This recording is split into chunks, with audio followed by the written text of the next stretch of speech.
Hello, Colts Nation. What's up, No Horsing family? Welcome back to another episode of the No Horsing Around podcast.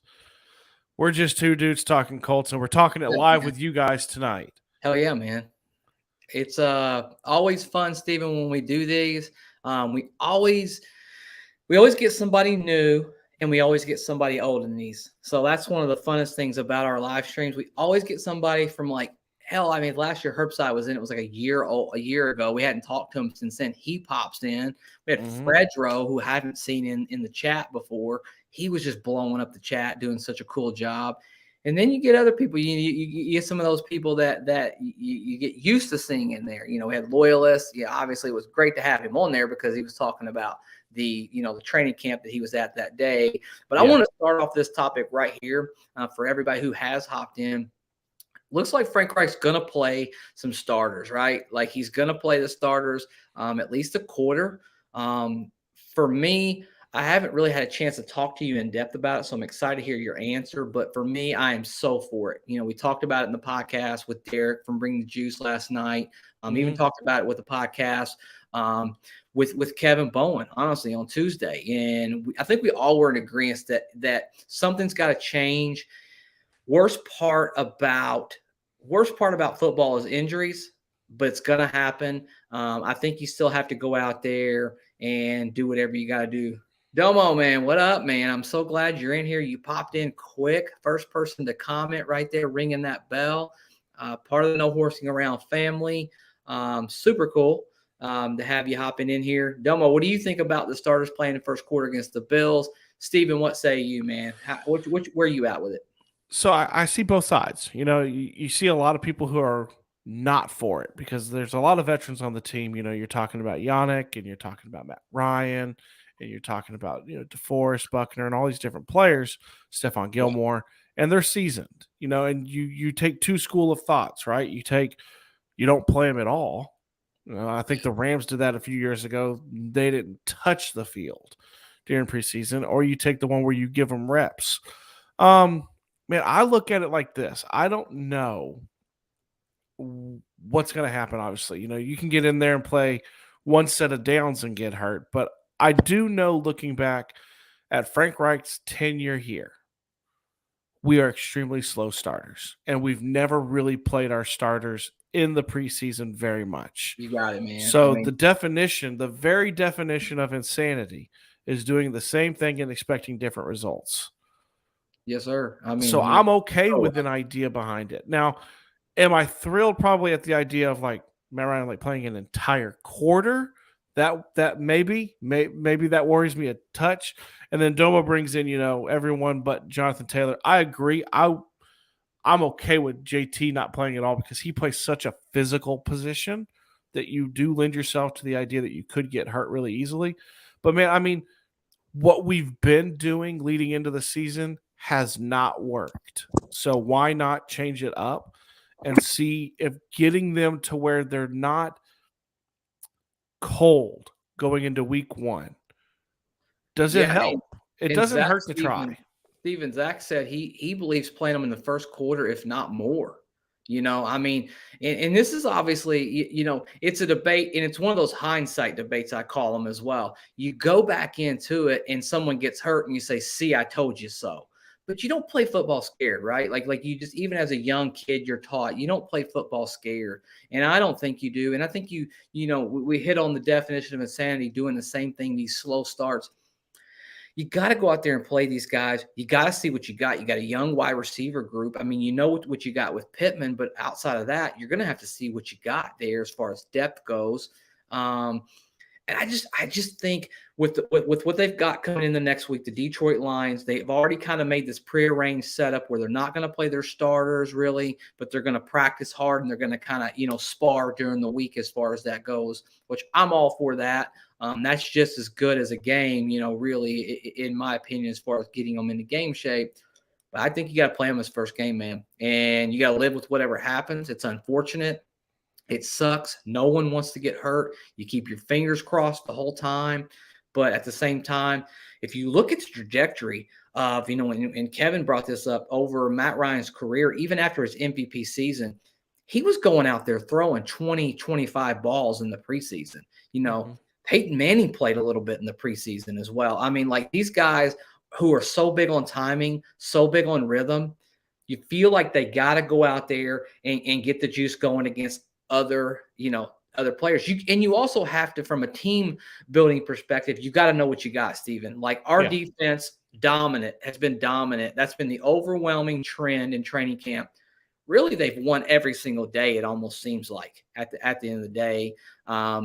You got to see how they're going to be against other teams. Like, does that just mean like, wow, do we have this elite defense, or oh no, we need to figure out something from an offensive schematic standpoint to go out there and figure out what you're going to do as far as you're going to, as far as you go. Anybody else in here in the chat as we're talking about, are you for or are you against training camp? Steve and I kind of went back and forth. Zach, he had some answers earlier. Domo also said Gilmore, he would sit him out. JT. I even think JT probably could go out there and get at least a pass block underneath his belt just to feel that, that friction, that hit, maybe just a carry or two just to get going. Well, you always hear too, Zach, you do hear about players saying, and Zach points out in the comment we have up about there's a difference between training camp shape and real football shape. And you do always hear players talking about that it is the first hit, like that first hit, that first legitimate shot that they take in a game is the one that sets their mind right. It's the one that gets them, okay, it's go time. It's ready to play. And it's time to go. And I mean, even like with JT, I think it could, I don't know if he needs it, but give him the one shot, let him get hit, let him feel it. And when we're looking in general too, just look at last year. I think all of us would have loved, looking back now, or even in the middle of it, would have loved to see Carson Wentz play in the preseason. He got hurt, he didn't play, and timing was off, and we all saw it. It took several weeks to fall into the rhythm that they needed. Now, Matt Ryan's a different kind of quarterback, but you point out perfectly. He is, you watch the behind the scenes thing, the mic'd up today that the Colts released. He's all about timing and perfection and getting it. And I'll add this. There's a ton of talk and there's a ton of drama about the idea that they're going to play an entire quarter. They could play an entire quarter in game one and not play again the rest of the preseason. We don't know. We don't know what they think.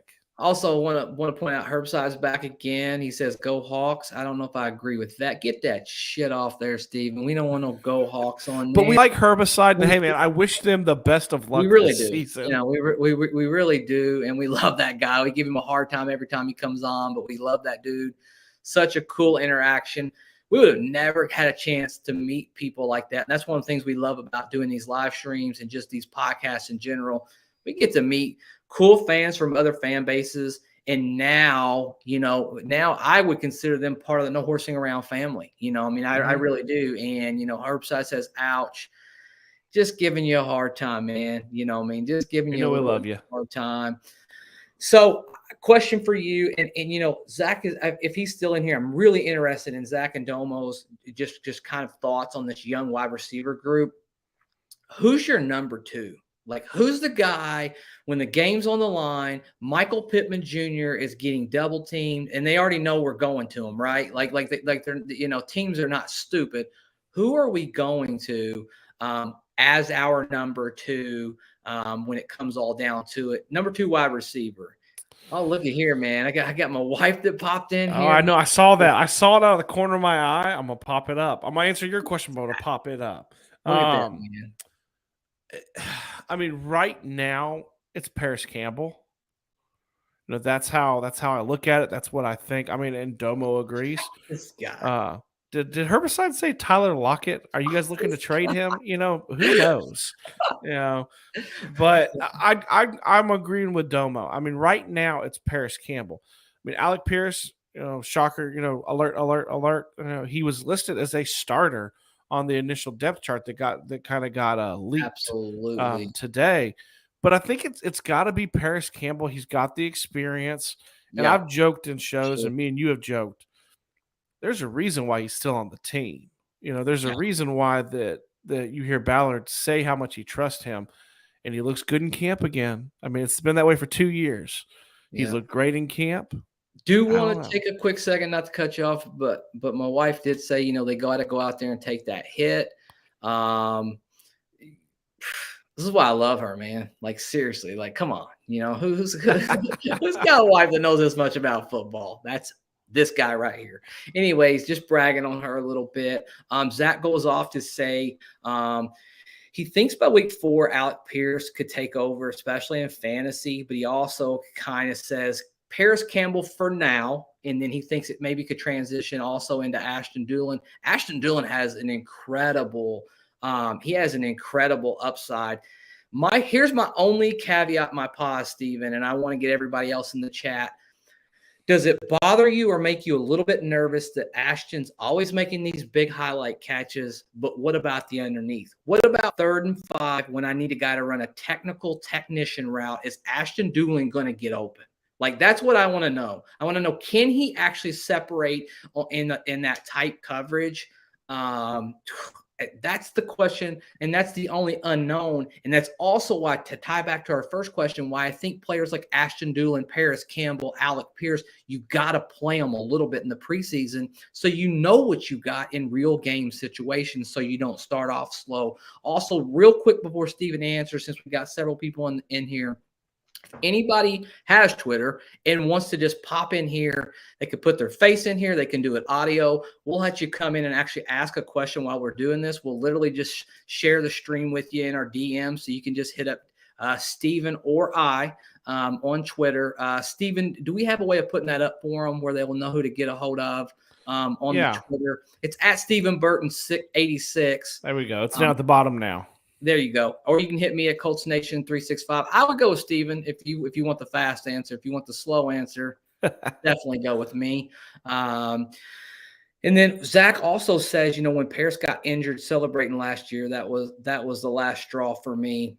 I don't know about that part. I haven't heard about that, but what I will say is the guy has been incredibly brittle. And it's been crazy to think a guy who was really almost healthy every single game in his college career comes in NFL and honest to God cannot walk out of his house without slipping on ice and falling down. Like that's how snake bit he had been. Also got Alex Cobb in here. First question.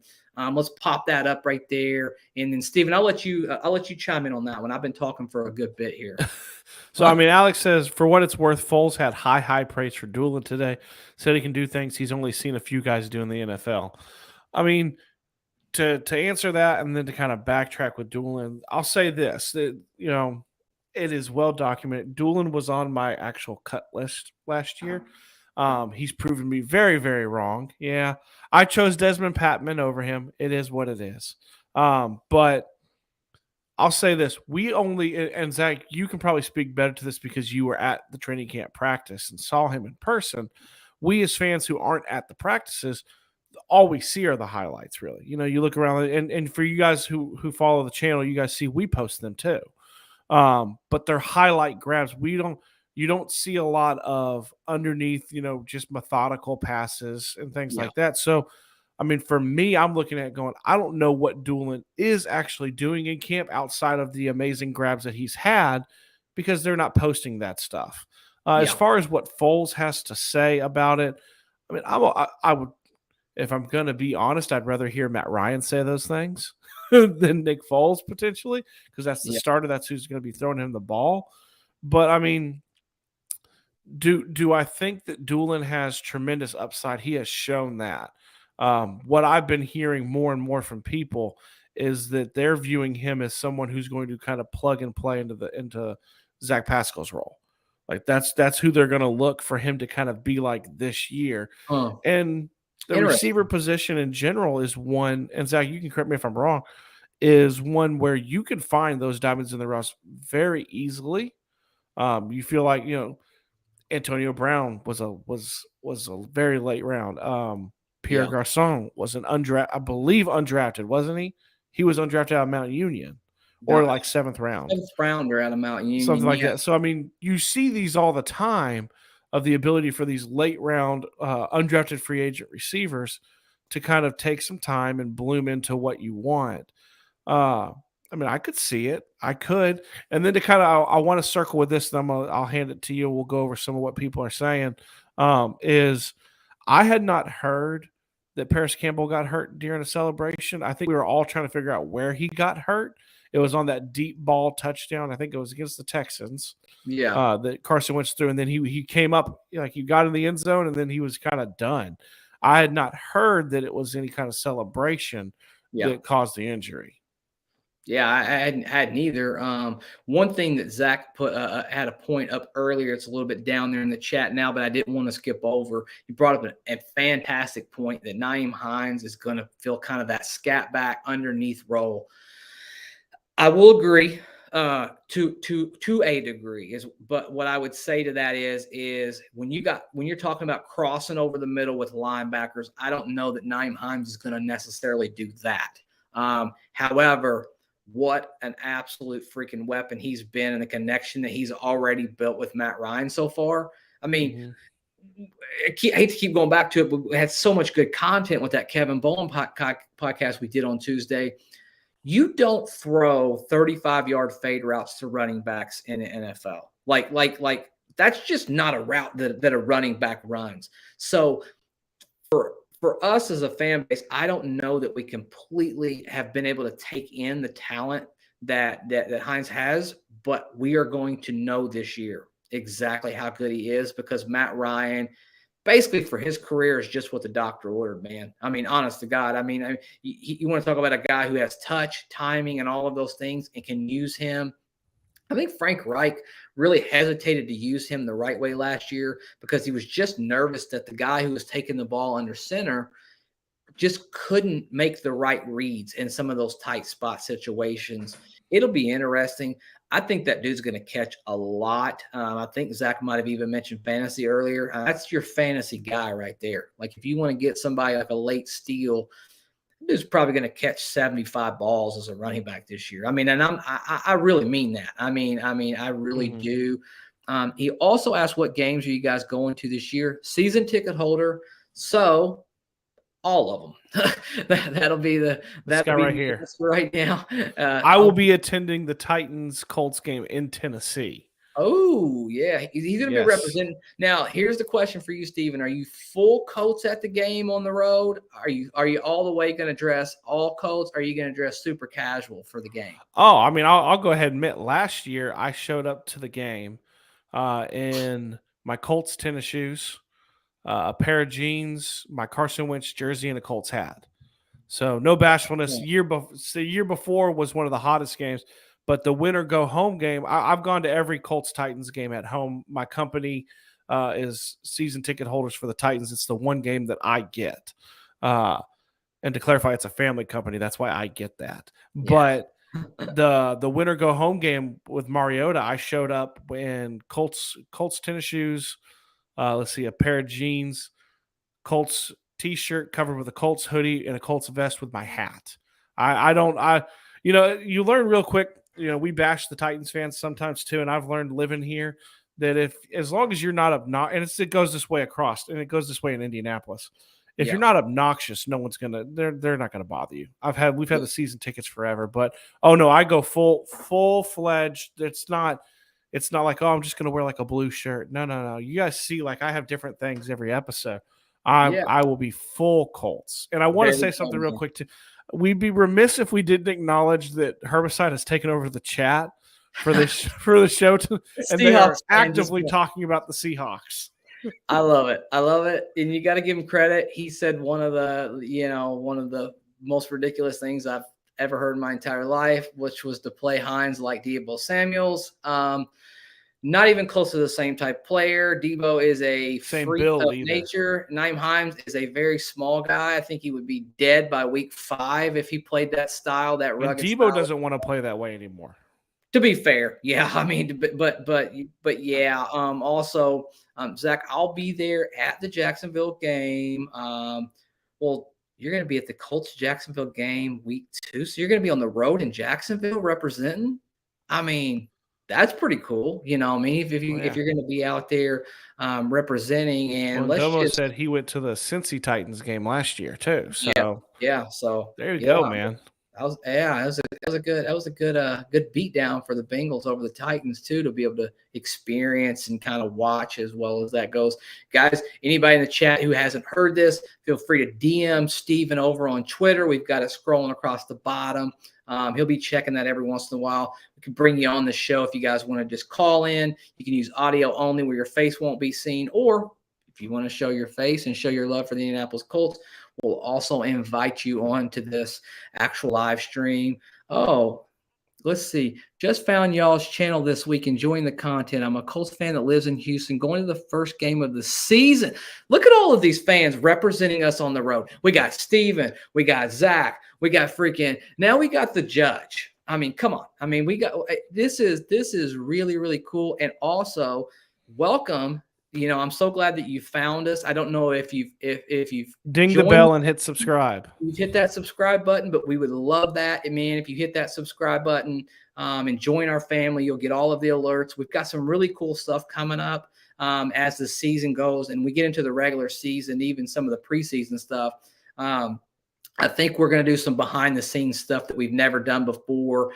We don't know exactly how that's going to play out, but we're definitely we're kicking it around, and I think we're more than kicking it around. I think we're going to give it a good go. If you can deal with looking at this face right here, this bearded animal of a human being right here, and I'll do my best to give you some behind the scenes, some tailgating experience.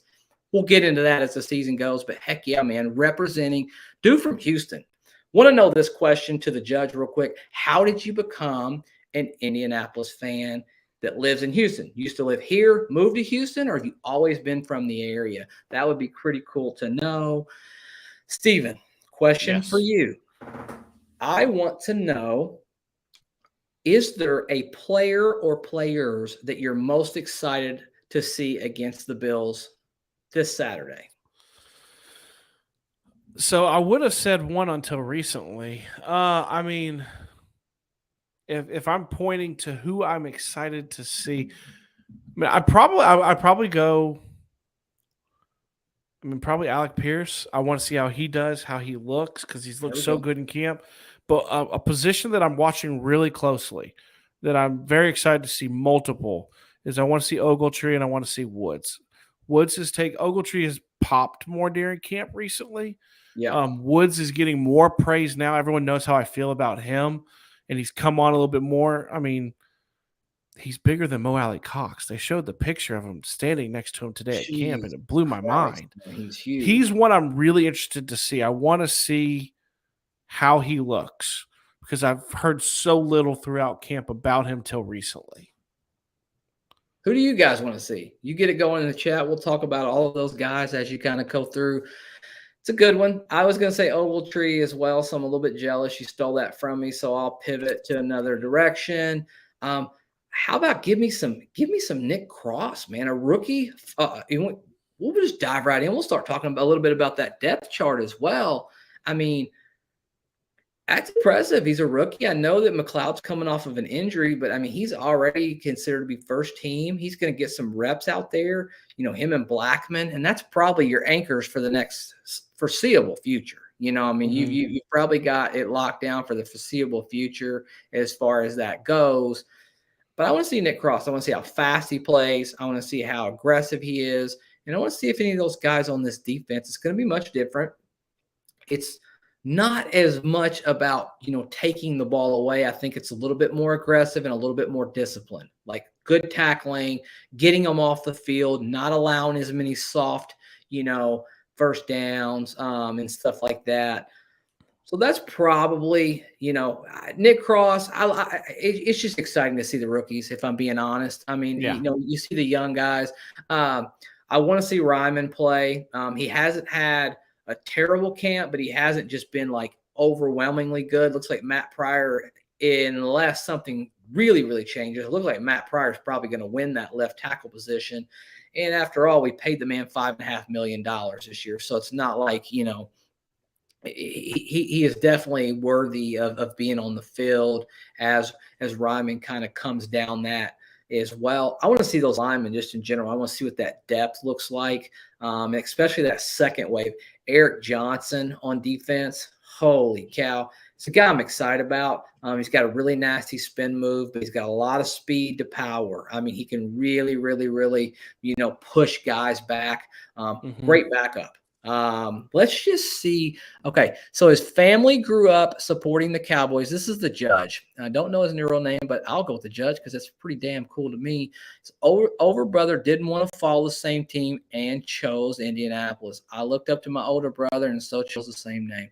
Dude, I get it, man. I mean, I get it. And I'm glad you looked up to your older brother, and I'm glad you're a Colts fan because that is awesome. And then he said this was in 1998, so before the Texans joined in, I think, 2002. Very interesting. Great to know your backstory, as well as Zach. He wants to see Jelani Woods. He says Jelani Woods is unguardable and just has the measurables that you can't defend if the ball gets put in the right position. He's a guy that I've been high on. Steven knows that, but I'll say he's had a little slow camp. I think it's less about his ability. It's more about right here, right now, learning the NFL game, learning, how to read defenses and, where do you go in time and possession in certain field situations. There's no question that Jelani Woods really in the red zone. I mean, just throw it up, brother. You know what I mean? Just throw it up to that guy. Or like I've seen in my head, and it just is almost like a euphoric thing, getting him the ball on the 1 yard line with a full steam and asking a safety or a cornerback trying to tackle him right there at the 1 yard line. That's a touchdown almost probably every single time. I mean, that is a big, large human being running into you and bulldozing you. Should be interesting, man. I mean, there's a lot to look at. There's a lot of new faces, Steven. I mean, I didn't really think about that so we did this live stream, but it's a lot of new faces, man. Yeah, I mean, and there's another one that I kind of want to see too. Is I mean, obviously, I want to see Isaiah Rodgers. Where is he sitting at? How does he look? Does he look ready to take that next step? And then Michael Pittman Jr. I don't know how much he'll play, but how does he look? And then just as you work your way down and you're looking at the defense, I mean, one of the guys too, and I don't know, I've not heard, he's not, and I might be wrong, and you, Zach, you correct me, or someone can correct me in the chat. Dio Adengbo is another one that is he going to see any reps this preseason? It's a great, I mean, I'd be curious. And then just his running mate of what does Kwity Paye actually look like squared up against another team? Is he going to? There's a lot of great. There's a lot of new faces, like you said, and then there's a lot of new faces that aren't as new, but we want to see what are they going to do? Can they take another step in the right direction? Could we see a second year jump from some of these guys? Could we see the big jump from a Michael Pittman Jr. that a lot of people are expecting? And then as you go way down, I'm looking. Hey man, I mean it's always fun to watch. A 1,000-yard running back who's your third running back in Philip Lindsay. Yeah. He might, it could, just like from a fan perspective and watching a game that could be entertaining. He's fun to watch. Cap right there. There's no doubt about that. Also, we haven't even talked about Yannick. Yannick is like, I mean, what a freaking, I mean, that guy's going to be, I mean, you want to talk about coming in and literally being so cool and so just transparent, interactive with the Colts community. Oh, yeah. That dude's been unbelievable. I think me and both have had chances to actually interact with him via Twitter, and probably some of the people who are in the chat have too, to him. I mean, and it's not like, oh, he liked it. That's really cool, but it's like he's responded, and he's had like the jersey conversation we had was like a back and forth between him and I, which was really cool to experience. And he's done that with so many people, and I imagine he's done it with even more that we don't know of. Yeah, I mean, you're exactly right. And I am a football nerd, so I've always appreciated the preseason for what it really is. Brandon Smith said, I wish I was a Colts fan, not. Oh, man. So wait. So, Brandon, then drop it in. Who are you a fan of? Because I could probably respond the same way. Who are you a fan of, man? Let us know, brother. And a great question would be if you are that adamant against the Colts, hey, I love you for being here, but what's going on? Are you a Titans fan? Are you a Patriots fan? Oh, let's hear it. Let's hear it. Drop it in there, man. Let's hear it, Brandon. Come on. Give us the news here. What do you guys think Brandon's a fan? Oh, he's a Oh, PSL my. owner for the Titans. Hey, He is man. So Titans. is my family. That's a real well, I Hey, mean, we you know, appreciate you being here, man. we do, yeah. I mean, we hey, listen, we've got a Titans fan and a Seahawks fan in the chat right now. We're good The with only that. difference, though, Zach, is the Titans fan said he wishes he wasn't. He was a Colts fan, not Herbicide saying Colts fam, let's ride. See, So there's a little bit of a difference. there's Lawrence riding in. Well, I will say to Brandon, congratulations for not having the number one running back in the NFL because Oh, this team right here does. And that's all I'll say about that. Number one pick in fantasy football, not even close. Lawrence, question for you. We've asked everybody else. What player or players, we always love your perspective, are you most looking at in this first preseason game as we're getting ready to play the Bills? Like, who is Lawrence Owen? I know you love to dissect things. Who are you looking at? I mean, who do you want to see the most? We've talked about so many different players. Talked about Eric Johnson, Ashton Doolin, Alec Pierce, some of the tight ends. But we would just love to hear from you as well. Exactly who you would be looking at when it comes to that. And guys, all jokes aside, we appreciate everybody in here, especially Colts Nation, but even guys like Herbside, Seattle Seahawks fan.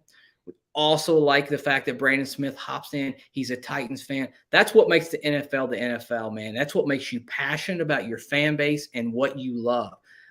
You have every right to stand up for what you love and what team you want to be. We all have a good time joking around at the end of the day, but it's cool, man. It's cool to see people hopping in here, especially from other fan bases. Like, rate, review, share, subscribe, and also join the No Horsing Around family. All we're asking you to do is hit that subscribe button, give us a chance, and just interact with us. We love it. Even if you disagree with something that we're saying, we've always given you your voice. We've even shouted people out, that come at us and said, hey, man, we just don't think that's right. We've given you, we'll give you your flowers, man. If you're right and it's a great point, you deserve to have that because your voice matters on the No Horsing Around podcast. So we just wanted to go ahead and get that out of here and say that. Don't know if Lawrence is still in. He may have just popped in and just gave us a courtesy what's up, which he always does. But I would love to hear from him as far as if there's anybody that he's looking for. What else, man? I mean, is there anything else in this game that you feel like, hey, man, I got a little uneasiness about? I want to see. Are you a little bit surprised that Faison right now is ahead of Rodgers on the depth chart? Because I am. I'll be honest with you. I think Rodgers provides more when it comes to playmaking. Hold on one second. I want to pause that, take a timeout for Lawrence Owen. Pop that up there. He wants to see Pryor and Ryman how they do versus the pass rush from another team. So looks like Pryor has definitely had a better camp than Ryman so far. What say you, Lawrence Owen? I mean, what do you think, man? I mean, I think that Ryman has a chance to win that job as the year goes along. But I think week one, Matt Pryor is probably going to be your starter when it comes down to it. We've also got Steven Jasmine. Why do the Colts always start off slow since a new coaching staff in 2018? Do you believe it's on the coach? Great question. We started the podcast actually talking about that. We're gonna get to Lawrence's conversation about the Faison and the Rodgers thing here in 1 second. I want to give Steven his due diligence on that. I'll answer real quick, Steven, not to be too long-winded, but just to let Lawrence get to his part as well. So I think it's just because they don't play them enough in the preseason. They just have a little bit too lenient of a camp, honestly, which has changed. They have been so adamant on changing things as far as their practice times, as far as playing on more. There's not any off days. They're not really doing any of that stuff right now. So they're always starting off slow. You're exactly right. I think because they're going to play them in the preseason, I think there's a little bit more attention to detail and just getting them ready for actual game reps. So, Steven, that's a fantastic point. And that's really been the frustration from all Colts fans. You take Lawrence's question over, Steven. I got to get a drink of water, man. I've been talking and talking. Yeah, so Faison over Rodgers. That's the one we're talking about, right? That's Yep. Lawrence's one. I'm not. So this is what I'm going to say. I think Rodgers has higher upside. I think everyone probably agrees with that. But at the same time, Faison knows the system probably better than him because of the history he has with Gus Bradley. So I'm not shocked coming out of this and going into week 1 that he's ahead for now. Now, do I And think Lawrence, that'll change popped in on there. potentially? Pop that up there for Lawrence. Yeah, he said Brandon has been steady, not big plays, not flashy. Kind of what we've talked about, in some previous podcasts. He's not gonna wow you, but he's probably a little more consistent at the position. And a great point. He knows that Gus Bradley scheme already. Well, and what you don't want, right? What you don't want in a corner, this is going to sound like blasphemy, is you don't want someone who is like a Trayvon Diggs a little bit in regards to it is boomer bust every play for him. And you don't want Isaiah Rodgers to be that. He flashes so much talent. Like we said, like we've all seen the highlights from camp so far with the interceptions, but he's also gotten beat a lot. And that's the last thing you want. You want to see, and as a new defensive coordinator, you want consistency. And if Brandon offers that, if Faison offers that, that's where they're going to go at first. So it doesn't shock me that that's the case. Yeah. Let's just see. We got to give a little love to Marsh too, man. He commented a little while ago. Pop his stuff up there. He just want to say, hey, what's up, guys? What up, Colts family? Good to see you in the chat. And also Lawrence. Hey, Marsh, so glad to have you here, man. So glad to have you a part of this No Horsing Around family. Zach wants to know, do you think Kenny Moore is going to get a new deal? I would say no. I don't think it's going to happen. He's got 2 years left on the deal. We got a lot of big deals getting ready to come up. I think that if any deal gets done before week 1, it would be a Quentin Nelson deal personally. But that's just me, man. Well, that's and just me. I would agree because we always say like Ballard says everything without saying anything. Like he tells you exactly. And when camp opened and they brought it up, one of the things he said is like there's a time to talk and there's a time to play. We've reached the time to play. So I think that I take that as we're done talking about this till the end of the season, more than likely. Then he'll probably revisit it depending on how Kenny plays. But I think the time to play is here, and the time to negotiate is probably past. I would agree. Yeah, I would agree. And I mean, there's going to be some real hard decisions down the road. We're not going to get heavy into contracts on this live stream, but there's going to be some real hard decisions to make.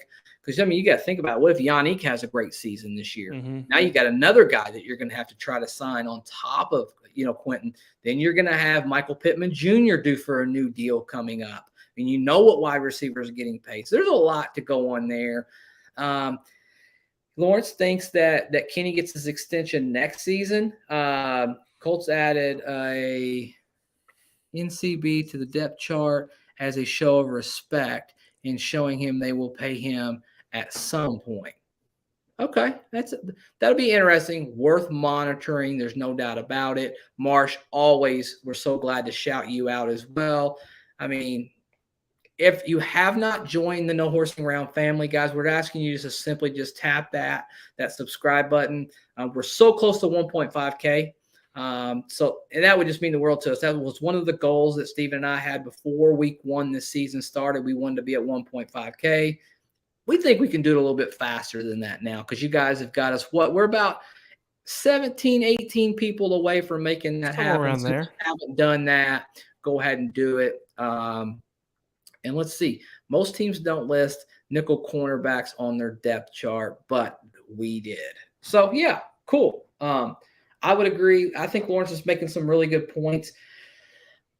I'm going to say this, and this is just something to think about, and this is a back burner, and we're going to have lots of time to stew on it. I think, and I predict, this is going to be a hot take, and it's probably not going to be a popular one. I think when all's said and done, based off of how this season goes, if Yannick Ngakoue plays the way that I think he's going to play, I don't think that Kenny Moore gets re-signed. I don't think the money's going to be there. I don't think it's not that we don't want him. I just think something's got to give at some point. You're going to have too many big contracts at that point. somebody's going to have to, you're going to have to let them walk, man. And I don't know that I am not saying I'm for Kenny Moore walking. I'm just saying that when we talk about positions, that take over prevalence, I mean, to have an edge rusher, locking down Quentin Nelson are such major deals. Then you're going to have Michael Pittman Jr. You're going to have Jonathan Taylor, the best running back in the NFL. I mean, you're going to have all of these things happening all at once. You can't sign them all. Then you got Julian Blackmon. This is what happens when you draft like Chris Ballard drafts. I mean, you're going to get hit with all of these players. You just cannot sign them all unless in a couple years you decide to go out and get a rookie. And then now you're not paying a quarterback close to $30 million a year. Then you're going to have an opportunity to do something a little bit different. Fernando says Colts can pay everyone. Colts can't pay everyone. They will let Moore walk. Rodgers is his replacement. Maybe. I don't know. This is the way too early of the Kenny Moore discussion, because I don't think anything happens till next year. But I would not be surprised if I can see a path. I'll just say this. I can see a path where Kenny Moore ends up not getting re-signed just because we have so much talent on this football team. And let me ask you guys this question. If you had a choice between signing Michael Pittman Jr., Jonathan Taylor, Quentin Nelson, and Yannick Ngakoue, and you want to add Kenny Moore in there, there's 5. One's got to go. Who's going to go? I mean, who's going to go at that point? Because you can't sign all 5 of those guys to max deals. Kenny's going to earn his money. He plays really, really good. I think he walks. Lawrence, I mean, I do. I think he walks because we just literally run out of funds at the end of the day. And I think we're in a for sure committed 2-year window right now with Matt Ryan. I think that in my mind, if he's healthy, he wants to play. I think we are going to have him as our quarterback for the next 2 years. Zach, what does he say? Honestly, if you pay attention to the teams that have won the Super Bowl lately, it's about cash over cap. Irsay just needs to cut the check. That's fair. A lot of people will tell you that the Rams don't even have a salary cap. They just pay everybody all the money and whatever. I don't know how it happens, honestly. Like I'll tell you, if you go back, we did when we were looking at stuff, because Pat McAfee talked about it when he brought up the cash over cap. And we've got an episode, if you guys want to go back and check it out, where we kind of talk a little bit about what that looks like and how you do that. But I mean, the tough thing is, I think it's worded incorrectly. Irsay just needs to cut the check. I think Irsay would cut any check possible to win a Super Bowl. Ballard is the one who he talks to about it, and Ballard doesn't want to do that. Yeah. He's not going to mortgage, the future 4 years down the line to be able to do that. So, I mean, if we're talking who's going to do it, cool. Like I said, Irsay, I think Irsay's buying $1 million guitars to put on his rolling museum. Yeah. He's going to cut any check that he can. Yeah. But he's also a smart enough and good enough owner to heed the advice of the actual football people. Yeah, I would agree. And Lawrence has got something very interesting coming up, and I just cannot wait to watch it because I'm just such a football nerd. He's got an episode with a cap specialist discussing this thing right here. That's pretty cool. And when you're a football nerd, my name is Colts Nation 365, by the way. Every day of the year, no holidays off. I'm a Colts fan, so that's right up my alley. I look forward to seeing that, Lawrence. And, collective bargaining will go up in a couple of years. Very, very, very valid points as far as that goes. Just a very early prediction. Probably way too early. Probably shouldn't open my mouth, but I did. So that was a hot take. By it. Yeah, could have done an entire episode about that. It's a good hot take, though. We can always go back. I have my hot takes. I've been right. I've been wrong on a few of them. So have I. Yeah, if you do them long enough, you're going to be wrong and right on both, right? That's exactly right. Hey, by the way, this guy, yours guys, truly, literally in our mock draft, you want to go back and find. I picked the 3rd round pick. I picked Jelani Woods. I'm not going to talking about it all season long. I'm super excited about that. I nailed our 3rd round pick, but it happened. Hey, I call. I mean, I'm probably not the only person in the world, but I totally did call Urban Meyer getting fired before the season ended last year. Now, granted, I also said I didn't think Joe Burrow was going to be as good as he is prior to the podcast. Thank There's God my it's man not on Nate tape right somewhere. there. Throw Nate up there. Guys, Nate, a little bit of backstory before No Horsing Around ever existed. I had a solo podcast when I basically had the jankiest setup you'll ever have on Anchor. And Nate was my very first person who followed me religiously, really took care of me, always supported me in my journey. He's always had a special place for me, you know, as far as, you know, following my content. And I'd like to think that we're a little bit better than we were, you know, 5 years ago, Stephen. Thanks to Stephen, by the way. No thanks to me. I know nothing about technology, but he will absolutely he kills it with the thumbnails. If you see anything that has to do with our background, anything, just thank Stephen. Don't thank me because I did nothing to it. I couldn't do much anyways. All I can do is just run my big fat mouth, and thank God I found a platform to do that. Let's see. What did Lawrence say? Will I be seeing you Tuesday? Tuesday. Lawrence, is that the day that you're doing the cat specialist? Because if so, yes, we will be present in the chat. Is that going to be live? Is that going to be like a live thing that Lawrence is doing? Do you think the Colts will win the division this year? It's free advertisement, man. Go ahead and drop it in the chat. Hell yeah, man. Drop that right now. Do I think that they're going to win? Oh, at camp, that is a coin flip for me right now, Lawrence, if I'm being honest. Probably not. Work's probably going to conflict with that.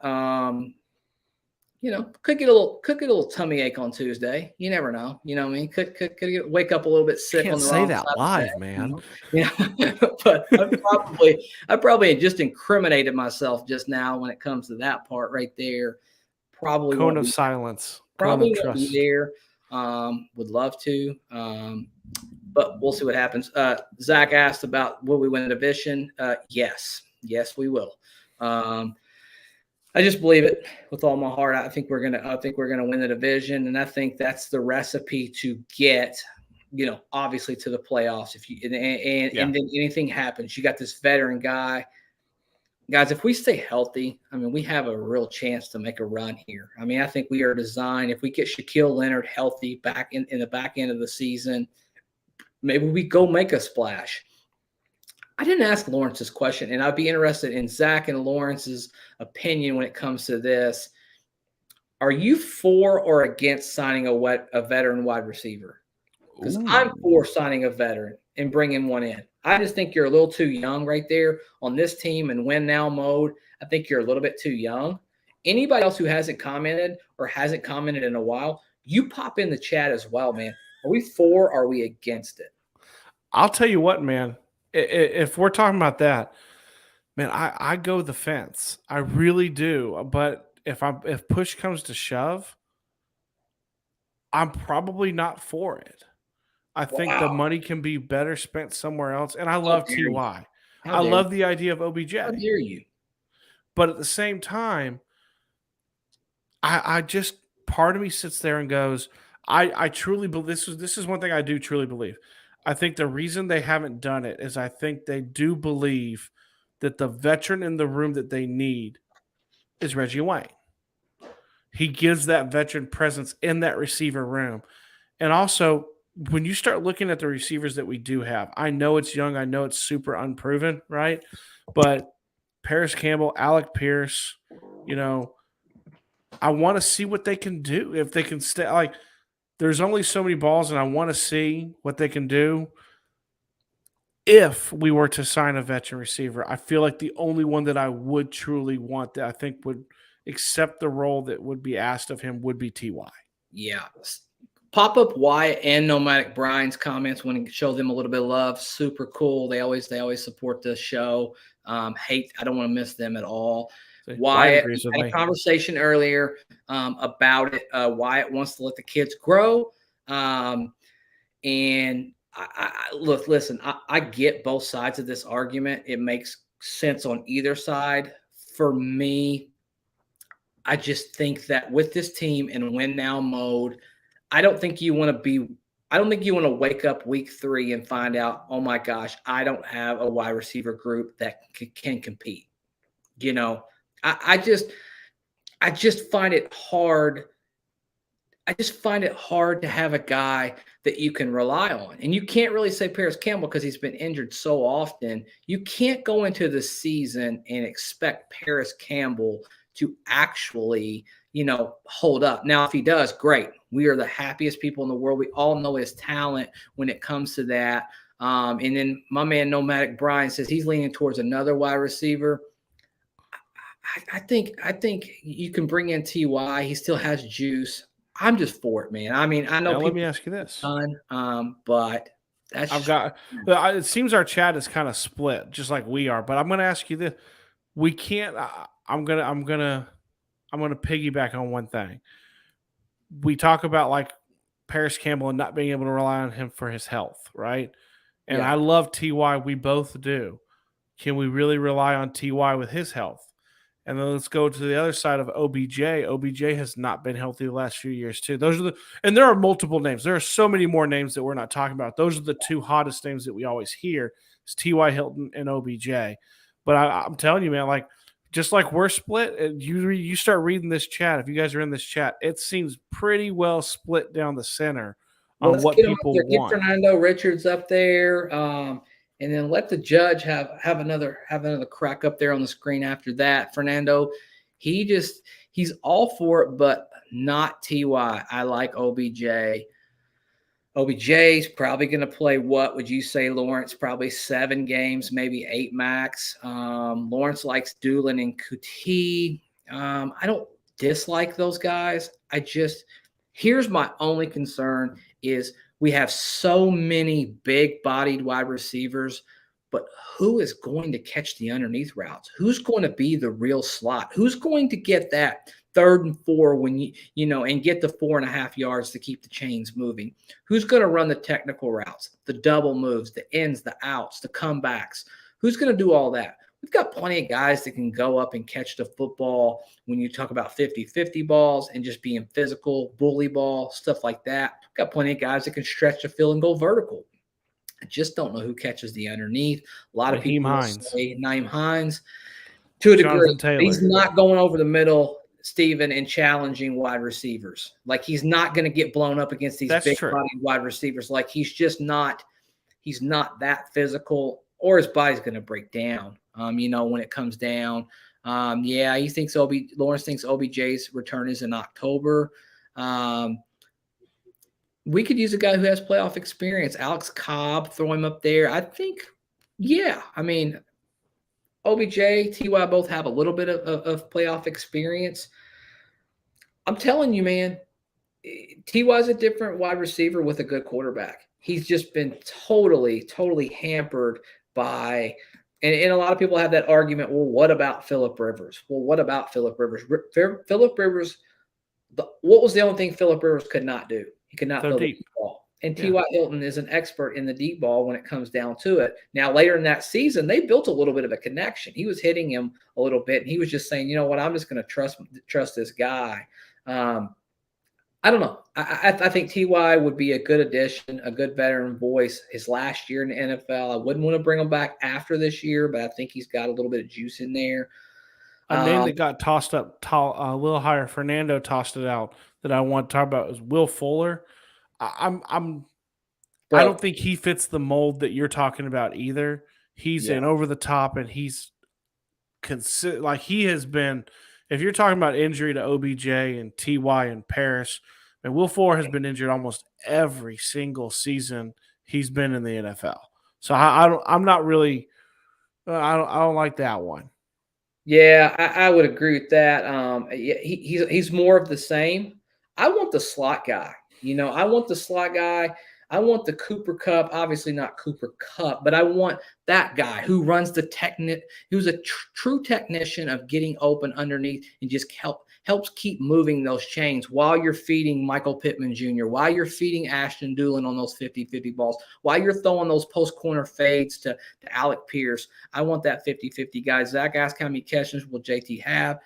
Over under 50 catches, smash the over on it. I think he hits 50. Steven grunts a little bit. He don't like that. But I only grunt. we might sweat it out, but he'll get 50 catches, brother. You can take that to the bank right there. Like 45.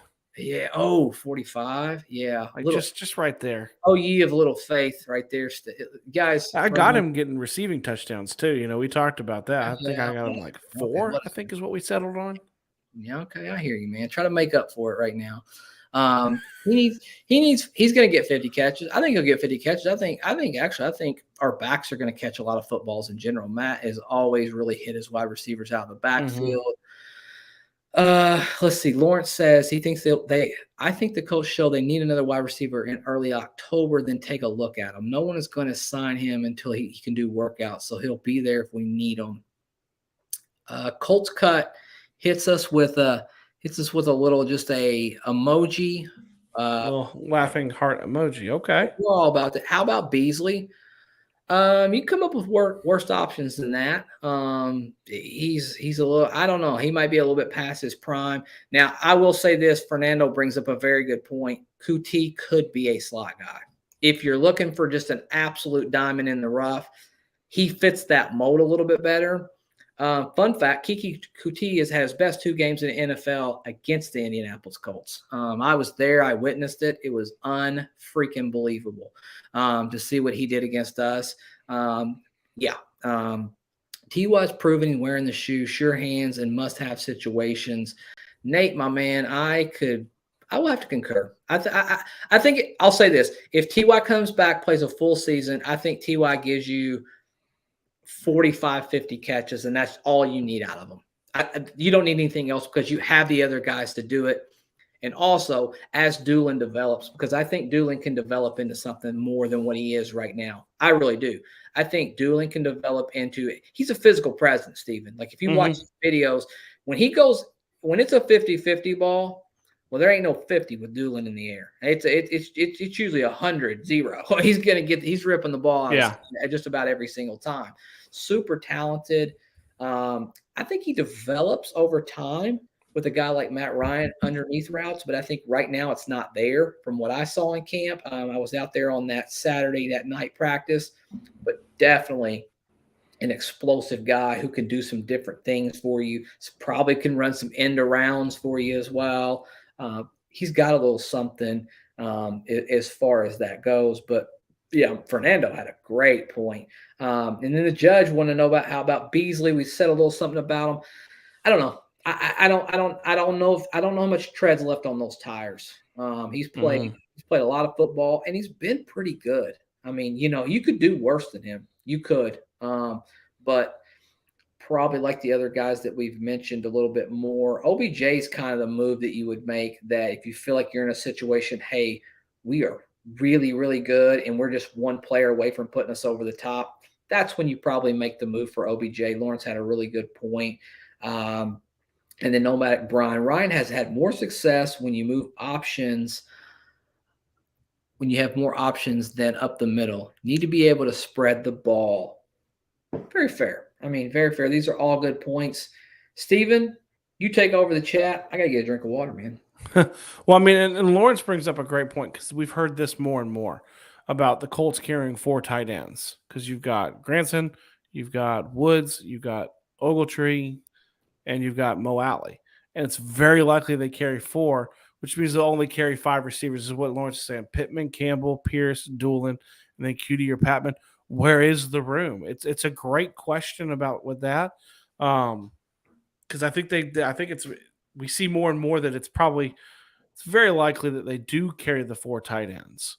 The real tragedy is the Michael Strawn thing, right? Like that's the tragedy because like that was the guy that I would have just been so excited to see him have an opportunity in this situation, like a kid. And I don't think we can hide him. That's the thing. I don't think there's a chance, but it's very small that you're going to be able to tuck him away.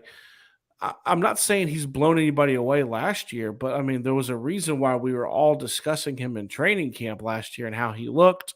And there's a reason why everyone has continued to ask questions about him this offseason and why people are upset that he's hurt and we're not going to see him really in the preseason. Yeah. It's going to be so tough. I mean, because let's say you do want to keep How do him. you evaluate that? Who do you get rid of at that point? Yeah. He thinks he ends up on IR to start the season. I 100% agree with Lawrence because that's kind of your way to hide them and stash them right there. Like that's a little bit of your way. That's a caveat and a little nugget to keep them on the roster. I mean, that is absolutely the smartest, most prudent move that the Indianapolis Colts can make. Because if you just blanketly cut him, he's getting picked up. Someone's going to take a flyer on that guy right there. And then Damon Holson says, throw him up. He says, play the starters in the first quarter. Looks like they're going to, Damon. Question for you. A, have you joined the family? And if you haven't, hit that subscribe button for us. Also, let us know the player that you're looking to see the most in preseason game against the Bills. Love to hear what you have to say, Damon. And thanks for stopping by and chiming in. Wyatt Law also says, how much would you pay? How much would any veteran wide receiver add to the mix at this point? Hang with the kids, let them grow. Well, yeah. Is it there? I'm just Don't disagree so loudly. I'm just not sold that I'm all for letting the young kids grow. Like that is, I agree with Wyatt 100% when it comes to that right there. But what I will say is let them grow. But what if you just don't have the horses, man? I mean, to go out there and compete at the highest level, but maybe you do. And that's another reason why I'm so happy and so heavy on playing some of those guys, in that first preseason game, that first quarter, because you're going to get to see. You're going to get to see how they play against other players, not their other guys. Kevin Bowen had a really good point. When he was on the podcast Tuesday, these guys outside of Michael Pittman Jr., I don't think there's anybody that was a wide receiver. We're not talking about tight ends. We're not talking about running backs that has caught more than 2 11-on-11 balls in practice. Like that was it.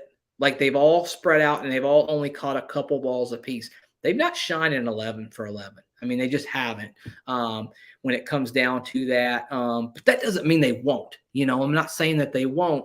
And, to Wyatt's point, to be fair, you got to let them play to see what you got. But at the same time, where's the cutoff? Where do you say, okay, I've seen enough. Now we got to go out and get a little bit better. And I think this will be a good barometer at the very least. Do you have a little bit going on there? Tyler Hale, I've not seen him in the chat. Let's throw him up there. Who's your favorite Colt player in the NFL currently that's not on our roster, a.k.a. Marlon Mack? Okay.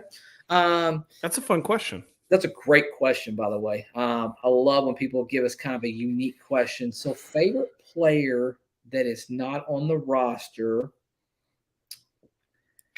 it's going to be probably going to be a boring, super boring answer for me, but I'm going to go Chris Reed because I love what he did last year. He was such a good interior lineman, and I was just like, oh my gosh, can we please sign this guy back? We didn't. I have an affinity for the offensive and defensive line, so I'm going to go with a boring, bland answer, but that's the truth. Either him or Anthony Walker.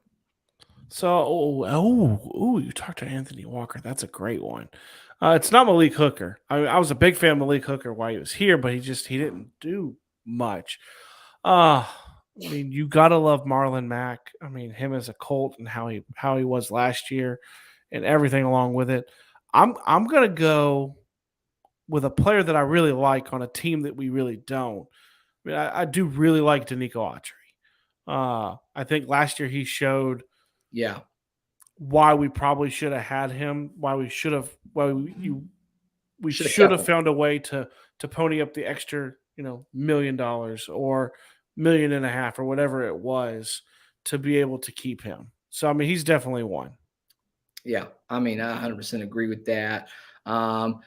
Nomadics is ecstatic to see JoJo play. Yeah, there's a little juice with him. Alec Pierce, he wants to see Ogletree, Cross for the starters.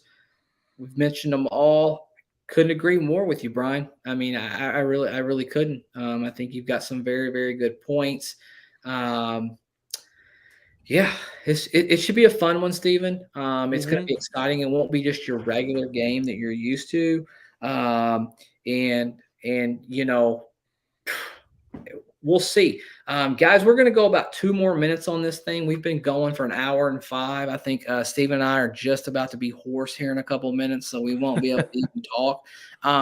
Any comments that you have before we hop off, feel free to hit them down in there. We'll try to get you as quick as we can and get a little something on there, as well as if you have not, we've said it before and we'll say it again, we're pushing to get to 1.5K as far as subscribers on YouTube. So if you haven't joined our family, all you simply have to do is hit the subscribe button. You'll get the latest and greatest. We're going to have some really cool stuff in season that we're going to do, some all access stuff. And we'll talk about that more as we get going down that path. But, I can speak for myself. I can speak for Steven as well. We are just so grateful for what you guys have done for us. The viewership this month has been outstanding. You guys have just got the ball rolling for us right there. He says, hold your horses. That was pretty good. That's pretty good. I mean, anybody wanting to start a Colts podcast, that could be a pretty nifty little name. That's a good one, man. Really, really, really Lawrence. Good.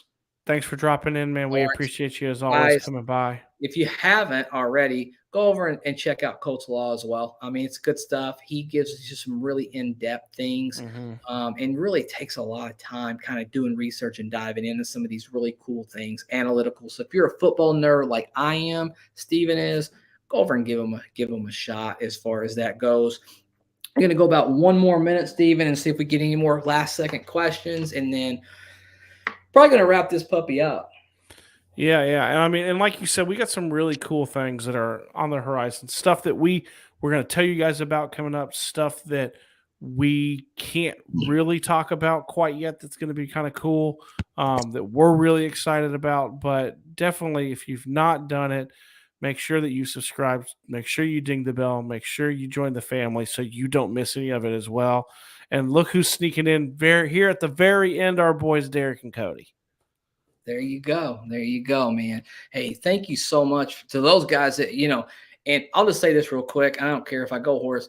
Those guys have supported us from the very beginning. They've been very crucial in our development and having the ability to even have this show. They're part of the reason why we're even talking right now and doing this live stream. So super cool to see them hop on here. It always, makes us feel good when it comes down to it. We'll kind of go through these. Let's just pop them up real quick. I'm going to answer all of these, and then we're going to be out. Also, scroll up before Fernando. He said peace out, and I just want to say thank you. I forgot who that was. Go up. Yeah. Thank you so much for hopping on, Fernando. Tyler, where did Jordan Wilkins end up? I really liked him. I don't know if he even landed with the team. Dabney says, "What's up?" Hey, what's up, Dabney? Hey, listen, we have been going for over an hour, and we are just really, really excited to have all of this interaction that we've had with everybody. Thank you so much for hopping in. Oh, man. Harpoon Bakery says, sorry, my notify just came on. Here's the good news, though, and I think a lot of people get fooled by this. You can go back, even though it's live, you can watch it from the very beginning. So you can catch all this content, see all of your comments popped up there. Show your family, say, hey, man, they shouted us out. We talked about all of that. You can listen to the whole thing from the very beginning. We encourage you to do that. So, and always set your timers, man. If we have those live things, you can always go in early when you see the live event and say, hey, notify me, and it'll go off exactly when we go live. Super big shout out to Nate. Super big shout out to Tyler. Dabney coming on here and saying, what up, guys, before we cut up off here. This dude, Nomadic Brian, has been since day one. Harpoon Bakery, sorry you hit us at the very end of the live stream, but super big shout out to you for hopping on here. And he'll watch it from the beginning. We appreciate you that, brother. And like we do from every single end of our podcast when we do our stuff together, I love you. Steven loves you. Guys, We're out.